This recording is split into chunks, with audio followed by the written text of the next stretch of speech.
Number 13 by M.R. James.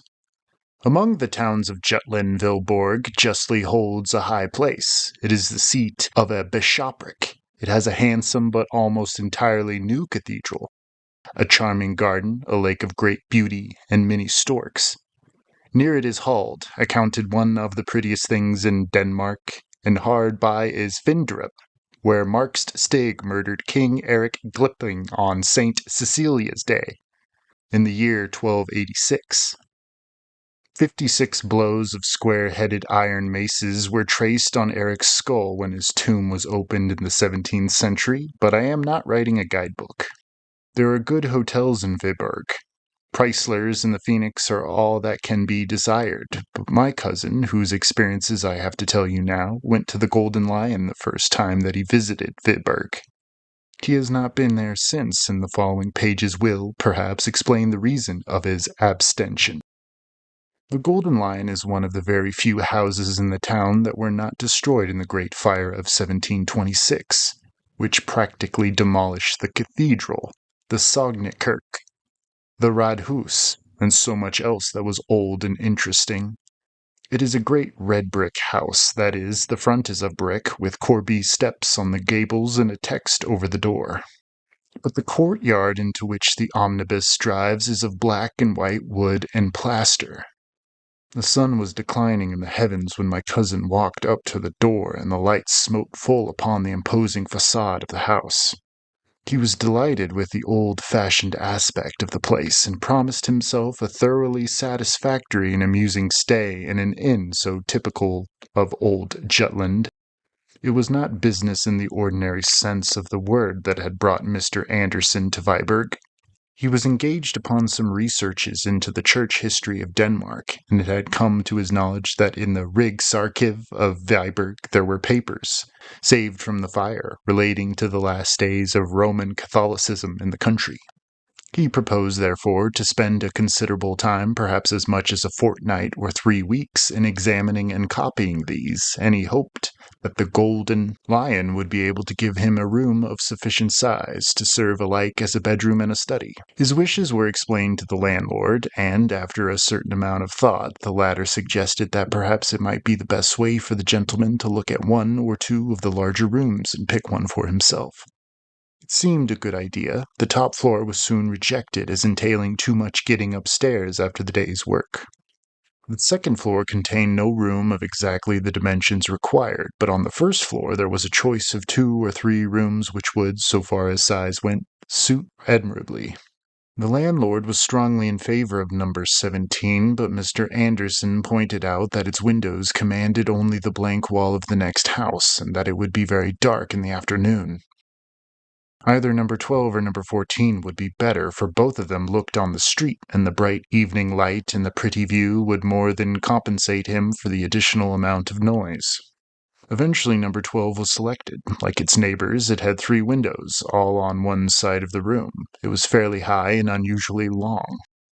There was, of course, no fireplace, but the stove was handsome and rather old, a cast-iron erection, on the side of which was a representation of Abraham sacrificing Isaac, and the inscription, I Bog Mose, Cap 22, above.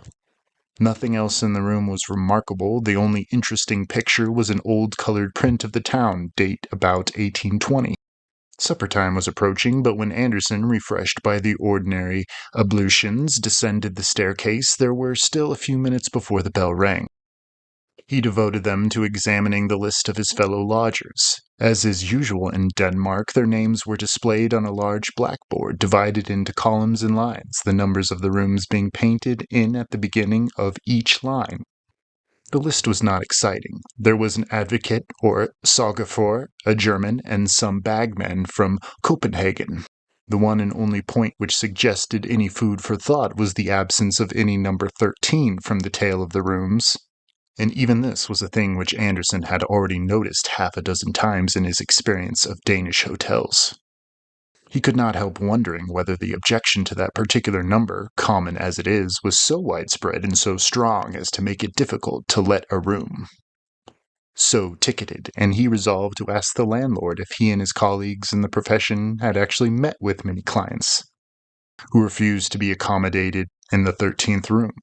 He had nothing to tell me. I am giving the story as I heard it from him about what passed at supper, and the evening, which was spent in unpacking and arranging his clothes, books, and papers, was not more eventful. Towards 11 o'clock he resolved to go to bed, but with him, as with a good many other people nowadays, an almost necessary preliminary to bed, if he meant to sleep, was the reading of a few pages of print. And he now remembered that the particular book which he had been reading in the train, and which alone would satisfy him at the present moment, was in the pocket of his great coat, then hanging on a peg outside the dining room. To run down and secure it was the work of a moment, and as the passages were by no means dark, it was not difficult for him to find his way back to his own door. So, at least, he thought, but when he arrived there and turned the handle, the door entirely refused to open, and he caught the sound of a hasty movement towards it from within. He had tried the wrong door, of course. Was his own room to the right or to the left? He glanced at the number. It was 13. His room would be on the left, and so it was, and not before he had been in bed for some minutes, had read his vaunted 3 or 4 pages of his book, blown out his light, and turned over to go to sleep, did it occur to him that, whereas on the blackboard of the hotel there had been no number 13, there was undoubtedly a room numbered 13 in the hotel. He felt rather sorry he had not chosen it for his own. Perhaps he might have done the landlord a little service by occupying it, and given him the chance of saying that a well-born English gentleman had lived in it for 3 weeks, and liked it very much. But probably it was used as a servant's room or something of the kind. After all, it was most likely not so large or good a room as his own. And he looked drowsily about the room, which was fairly perceptible in the half-light from the street lamp. It was a curious effect, he thought. Rooms usually look larger in a dim light than a full one, but this seemed to have contracted in length and grown proportionally higher. Well, well, sleep was more important than these vague ruminations, and to sleep he went. On the day after his arrival, Andersen attacked the Rigsarkiv of Viborg. He was, as one might expect in Denmark, kindly received, and access to all that he wished to see was made as easy for him as possible. The documents laid before him were far more numerous and interesting than he had at all anticipated. Besides official papers, there was a large bundle of correspondence relating to Bishop Jorgen Furius, the last Roman Catholic who held the see. And in these there cropped up many amusing and what are called intimate details of private life and individual character. There was much talk of a house owned by the bishop, but not inhabited by him, in the town. Its tenant was apparently somewhat of a scandal and a stumbling block to the reforming party. He was a disgrace, they wrote, to the city. He practiced secret and wicked arts, and had sold his soul to the enemy. It was of a piece with a gross corruption and superstition of the Babylonish church that such a viper and blood-sucking trollman should be patronized and harbored by the bishop. The bishop met these approaches boldly. He protested his own abhorrence of all such things as secret arts, and required his antagonists to bring the matter before the proper court, of course the spiritual court, and sift it to the bottom. No one could be more ready and willing than himself to condemn Mag Nicholas Franken if the evidence showed him to have been guilty of any of the crimes informally alleged against him.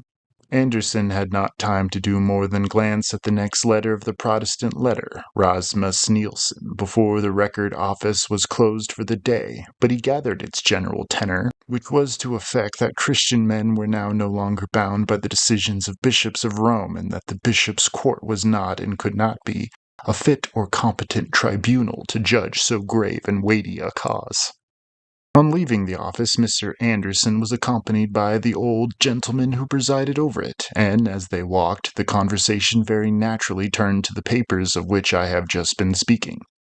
Herr Scavenius, the archivist of Viborg, though very well informed as to the general run of the documents under his charge, was not a specialist in those of the Reformation period.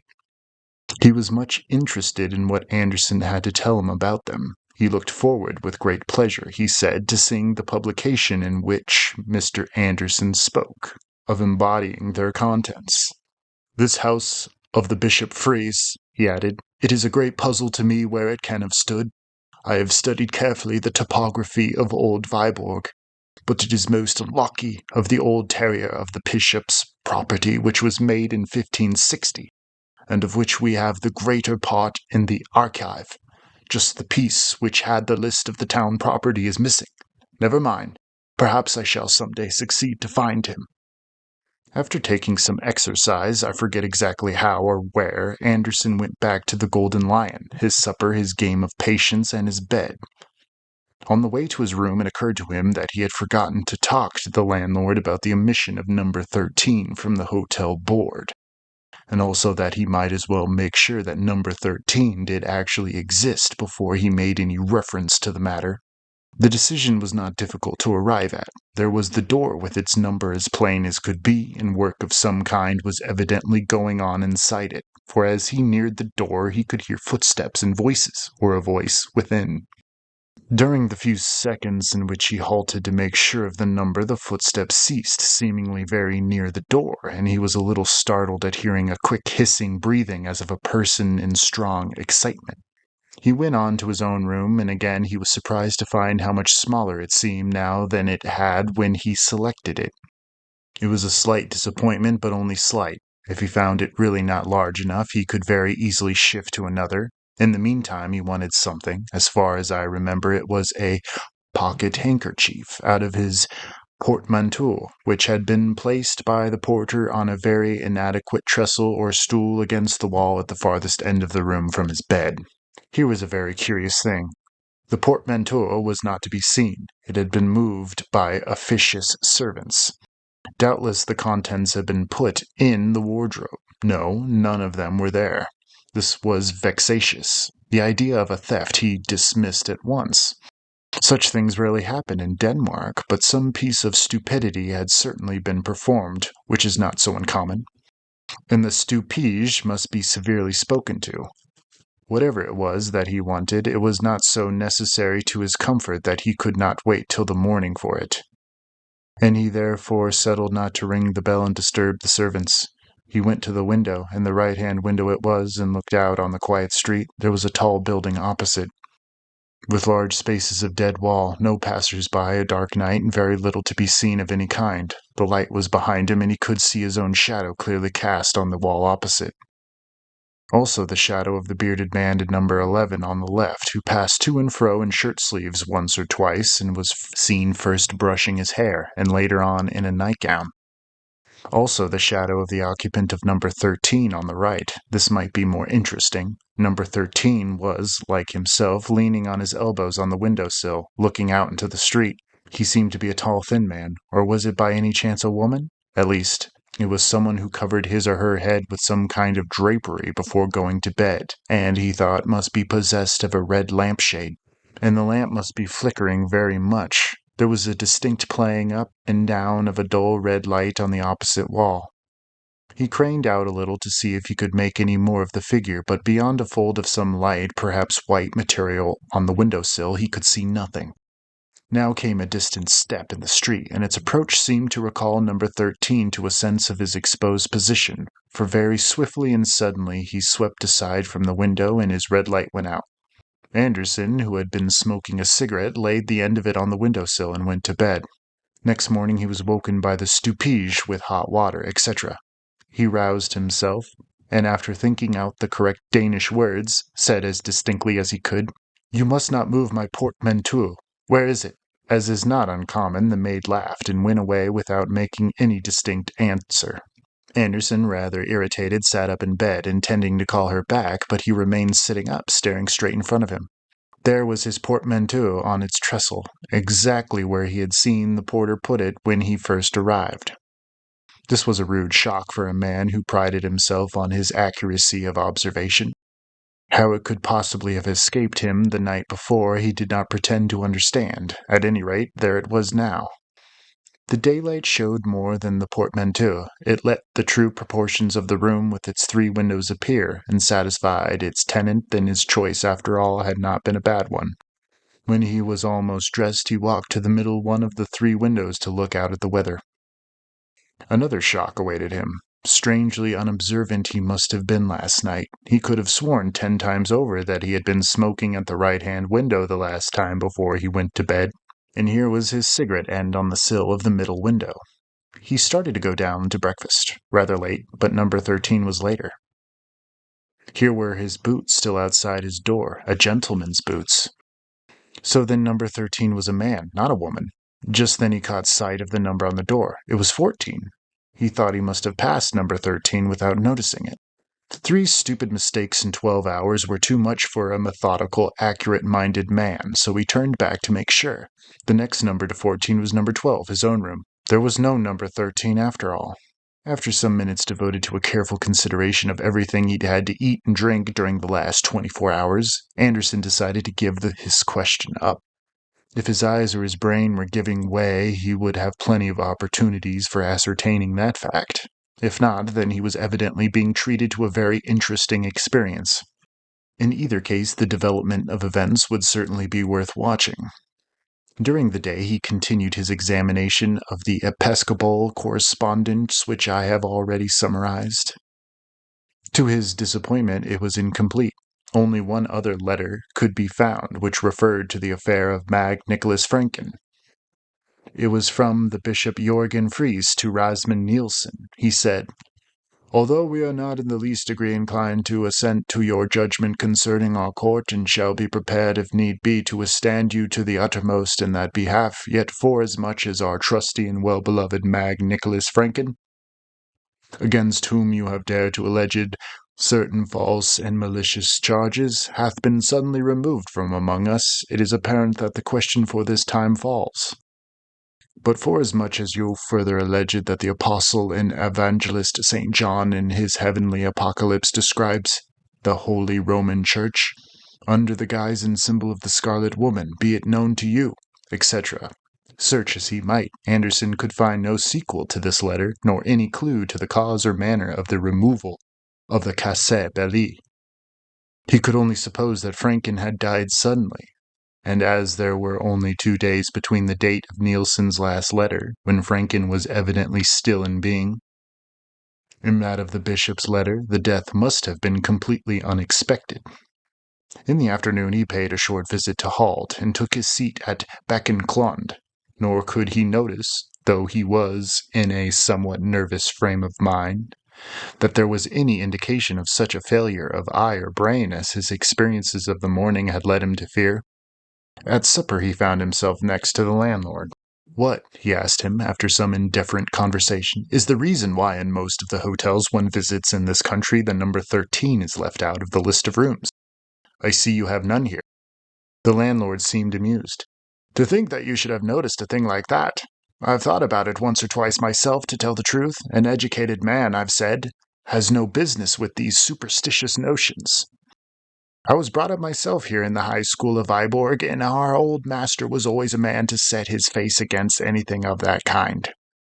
He's been dead now this many years. A fine upstanding man he was, and ready with his hands as well as his head. I recollect us boys one snowy day." Here he plunged into reminiscence. "Then you don't think there is any particular objection to having a number 13? said Anderson. "Ah, to be sure. Well, you understand, I was brought up to the business by my poor old father. He kept an old hotel in Arthas first, and then when he were born he moved to Viborg here, which was his native place, and had the Phoenix here until he died. That was in 1876. Then I started business in Cykelberg, and only the year before last I moved into this house." Then he followed more details as to the state of the house and business when first taken over. "And when you came here, was there a number 13? No, I was going to tell you about that. You see, in a place like this, the commercial class, the travelers, are what we have to provide for in general. And put them in number 13? Why, they'd as soon sleep in the street, or sooner. As far as I'm concerned myself, it wouldn't make a penny difference to me what the number of my room was, and so I've often said to them, but they stick to it, that it brings them bad luck. Quantities of stories they have among them of men that have slept in a number 13 and never been the same again, or lost their best customers, or one thing and another," said the landlord, after searching for a more graphic phrase. "Then what do you use your number 13 for?" said Anderson, conscious as he said the words of a curious anxiety quite disproportionate to the importance of the question. "My number 13? Why, don't I tell you that there isn't such a thing in the house? I thought you might have noticed that." If there was, it would be next door to your own room. Well, yes, only I happened to think, that is, I fancied last night that I had seen a door numbered 13 in that passage. And really, I am almost certain I must have been right, for I saw it the night before as well. Of course, Herr Krickensen laughed this notion to scorn, as Anderson had expected, and emphasized with much iteration the fact that no number 13 existed or had existed before him in that hotel. Anderson was in some ways relieved by his certainty, but still puzzled, and he began to think that the best way to make sure whether he had indeed been subject to an illusion or not was to invite the landlord to his room to smoke a cigar later on in the evening. Some photographs of English towns which he had with him formed a sufficiently good excuse.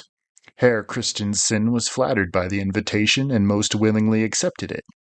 At about 10 o'clock he was to make his appearance. But before that Anderson had some letters to write and retired for the purpose of writing them. He almost blushed to himself at confessing it, but he could not deny that it was the fact that he was becoming quite nervous about the question of the existence of number 13. So much so that he approached his room by way of number 11 in order that he might not be obliged to pass the door, or the place where the door ought to be. He looked quickly and suspiciously about the room when he entered it, but there was nothing, beyond that indefinable air of being smaller than usual, to warrant any misgivings. There was no question of the presence or absence of his portmanteau tonight. He had himself emptied it of its contents and lodged it under his bed. With a certain effort he dismissed the thought of number 13 from his mind and sat down to his writing. His neighbors were quiet enough. Occasionally a door opened in the passage and a pair of boots was thrown out. Or a bagman walked past humming to himself, and outside, from time to time, a cart thundered over the atrocious cobblestones, or a quick step hurried along the flags. Anderson finished his letters, ordered in whiskey and soda, and then went to the window and studied the dead wall opposite and the shadows upon it. As far as he could remember, number 14 had been occupied by the lawyer, a staid man who said little at meals, being generally engaged in studying a small bundle of papers beside his plate. Apparently, however, he was in the habit of giving vent to his animal spirits when alone. Why else should he be dancing? The shadow from the next room evidently showed that he was. Again and again his thin form crossed the window, his arms waved, and a gaunt leg was kicked up with surprising agility. He seemed to be barefooted, and the floor must be well laid, for no sound betrayed his movements. Sagfor, Herr Anders Jensen, dancing at 10 o'clock at night in a hotel bedroom, seemed a fitting subject for historical painting in the grand style. And Anderson's thoughts, like those of Emily in the Mysteries of Udolpho, began to arrange themselves in the following lines. When I return to my hotel at 10 o'clock p.m., the waiters think I am unwell. I do not care for them, but when I've locked my chamber door and put my boots outside, I dance all night upon the floor. And even if my neighbors swore, I'd go on dancing all the more, for I'm acquainted with the law, and in despite of all their protests I deride. Had not the landlord at this moment knocked at the door, it is probable that quite a long poem might have been laid before the reader. To judge from his look of surprise when he found himself in the room, Herr Christensen was struck, as Anderson had been, by something unusual in its aspect. But he made no remark. Anderson's photographs interested him mightily, and formed the text of many autobiographical discourses. Nor is it quite clear how the conversation could have been diverted into the desired channel of number 13, had not the lawyer at this moment begun to sing, and to sing in a manner which could leave no doubt in anyone's mind that he was either exceedingly drunk or raving mad. It was a high, thin voice that they heard, and it seemed dry, as if from a long disuse. Of words or tune there was no question. It went sailing up to the surprising height, and was carried down with a despairing moan as of a winter wind in a hollow chimney, or an organ whose wind fails suddenly. It was a really horrible sound, and Anderson felt that if he had been alone he must have fled for refuge in society to some neighbor bagman's room. The landlord sat open-mouthed. "I don't understand it," he said at last, wiping his forehead. "It is dreadful. I have heard it once before, but I made sure it was a cat." "Is he mad?" said Anderson. "He must be, and what a sad thing. Such a good customer, too, and so successful in his business, by what I hear, and a young family to bring up." Just then came an impatient knock at the door, and the knocker entered without waiting to be asked. It was the lawyer. In dishabille and very rough-haired and very angry he looked. "I beg pardon, sir," he said, "but I should be much obliged if you would kindly desist." Here he stopped, for it was evident that neither of the persons before him was responsible for the disturbance, as after a moment's lull it swelled forth again more wildly than before. "But what in the name of heaven does it mean?" broke out the lawyer. "Where is it? Who is it? Am I going out of my mind?" "Surely, Herr Jensen, it comes from your room next door. Isn't there a cat or something stuck in the chimney?" This was the best that occurred to Anderson to say, and he realized its futility as he spoke. But anything was better than to stand and listen to that horrible voice and look at the broad, white face of the landlord, all perspiring and quivering as he clutched the arms of his chair. "Impossible," said the lawyer. "Impossible. There is no chimney. I came here because I was convinced the noise was going on here. It was certainly in the next room to mine." "Was there no door between yours and mine?" said Anderson eagerly. "No, sir," said Herr Jensen rather sharply. "At least, not this morning." "Ah," said Anderson, "nor tonight?" "I am not sure," said the lawyer with some hesitation. Suddenly the crying or singing voice in the next room died away, and the singer was heard seemingly to laugh to himself in a crooning manner. The three men actually shivered at the sound. Then there was a silence. "Come," said the lawyer. "What have you to say, Herr Christensen? What does this mean?" "Good heaven," said Christensen. "How should I tell? I know no more than you, gentlemen. I pray I may never hear such a noise again." "So do I," said Herr Jensen, and he added something under his breath. Anderson thought it sounded like the last words of the Psalter, Omnis Spiritus Laudet Dominum, but he could not be sure. "But we must do something," said Anderson. "The three of us. Shall we go and investigate in the next room?" "But that is Herr Jensen's room," wailed the landlord. "It is of no use. He has come from there himself." "I am not so sure," said Jansen. "I think this gentleman is right. We must go and see." The only weapons of defense that could be mustered on the spot were a stick and umbrella. The expedition went out into the passage, not without quakings. There was a deadly quiet outside, but a light shone from under the next door. Anderson and Jensen approached it. The latter turned the handle and gave the sudden vigorous push. No use. The door stood fast. "Herr Christensen," said Jensen, "will you go and fetch the strongest servant you have in this place? We must see this through." The landlord nodded and hurried off, glad to be away from the scene of action. Jensen and Anderson remained outside, looking at the door. "It is number 13, you see," said the latter. "Yes. There is your door, and there's mine," said Jensen. "My room has 3 windows in the daytime," said Anderson with difficulty, suppressing a nervous laugh. "By George, so has mine," said the lawyer, turning and looking at Anderson. His back was now to the door. In that moment the door opened, and an arm came out and clawed at his shoulder. It was clad in ragged, yellowish linen, and the bare skin, where it could be seen, had long gray hair upon it. Anderson was just in time to pull Jensen out of its reach with a cry of disgust and fright when the door shut again, and a low laugh was heard. Jensen had seen nothing, but when Anderson hurriedly told him what a risk he had run, he fell into a great state of agitation and suggested that they should retire from the enterprise and lock themselves up in one of the other rooms. However, while he was developing this plan, the landlord and 2 able-bodied men arrived on the scene, all looking rather serious and alarmed. Jensen met them with a torrent of description and explanation which did not at all tend to encourage them for the fray. The men dropped the crowbars they had brought and said flatly that they were not going to risk their throats in that devil's den. The landlord was miserably nervous and undecided, conscious that if the danger were not faced, this hotel was ruined, and very loath to face it himself.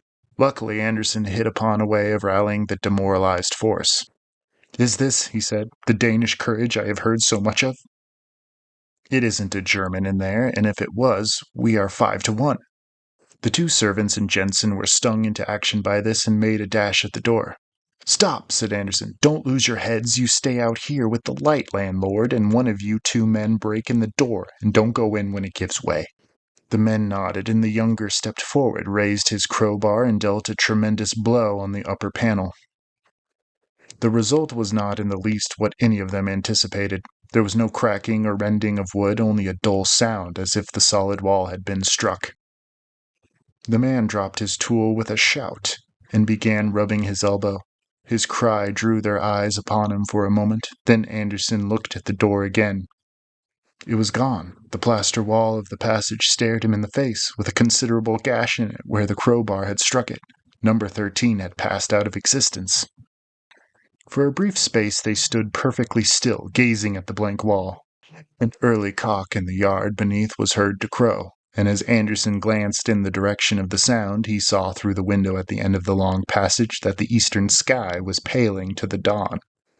"Perhaps," said the landlord with hesitation, "you gentlemen would like another room for tonight, a double-bedded one?"